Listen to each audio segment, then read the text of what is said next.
హైడ్రా పేరుతో ప్రభుత్వ సామాన్యుల్ని భయపెడుతోందని మండిపడ్డారు బీజేపీ ఎంపీ ఈటెల రాజేందర్. అయితే దీనికి కౌంటర్ ఇచ్చారు మంత్రి పొన్నం ప్రభాకర్.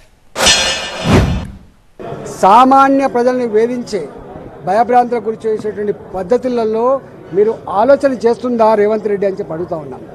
ఇవాళ నువ్వేదో అనుకుంటున్నావు, ఏదో స్వచ్ఛమైన నీతివంతమైన స్టబ్బన్గా ఉండే ఆఫీసర్ అని చెప్పి ఏ కలెక్టర్లు పర్మిషన్ ఇచ్చిండ్రు, ఏ జిహెచ్ఎంసీ పర్మిషన్ ఇచ్చింది, ఏ ఉడా పర్మిషన్ ఇచ్చింది, ఏ ఆఫీసర్ దాన్ని రిజిస్ట్రేషన్ చేసిండ్రు.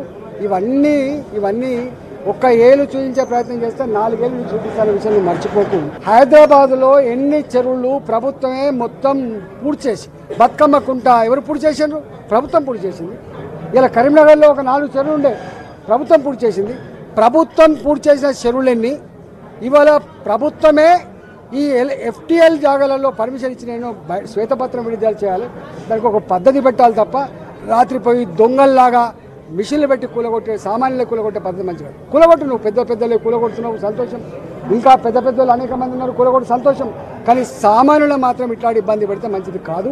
చట్టాన్ని పక్కకు పెట్టి, సిస్టాన్ని పక్కకు పెట్టి, తాత జాగీర్ లాగా ఈరోజు హీరో అన్నట్టుగా, ఈ పార్టీ ఇప్పుడే పుట్టినట్టుగా, ధర్మం కోసమే ఉన్నట్టుగా, అక్రమాలన్నీ కూడా ఆపుతున్నట్టుగా ఇవాళ పోజు పెట్టే పద్ధతి మాత్రం మంచిగా లేదని చెప్పి నేను దీన్ని తీవ్రంగా హెచ్చరిస్తాను. గతంలో ఉన్నటువంటి చెరువులకు ప్రభుత్వ లెక్కలకు రికార్డులకు అనుగుణంగానే కార్యక్రమాలు జరుగుతున్నాయి. నేను మరొక్కసారి తెలంగాణ రాష్ట్ర వ్యాప్తంగా ఈ చెరువులు పరిరక్షించాలనుకునేటువంటి స్వచ్ఛంద సంస్థలకు లేదా గతంలో ఇక్కడ చెరువు ఉండి అని తెలిసినటువంటి వాళ్ళు ఎవరైనా సరే గౌరవ అధికారుల దృష్టికి, పోలీసులు కానీ, రెవెన్యూ కానీ, లేదా ప్రజాప్రతినిధుల దృష్టికి, పాత్రికేయుల దృష్టికి తెచ్చి వాటిని పరిరక్షించుకునేటువంటి బాధ్యత అక్కడి స్థానికులకే.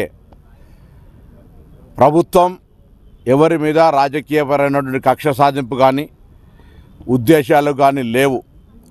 దీనికి ప్రజల నుంచి వస్తున్న స్పందన, రాష్ట్ర వ్యాప్తంగా ప్రజలు ఈ అంశాన్ని హర్షిస్తూ ఉన్నారు అనేక సందర్భాల్లో.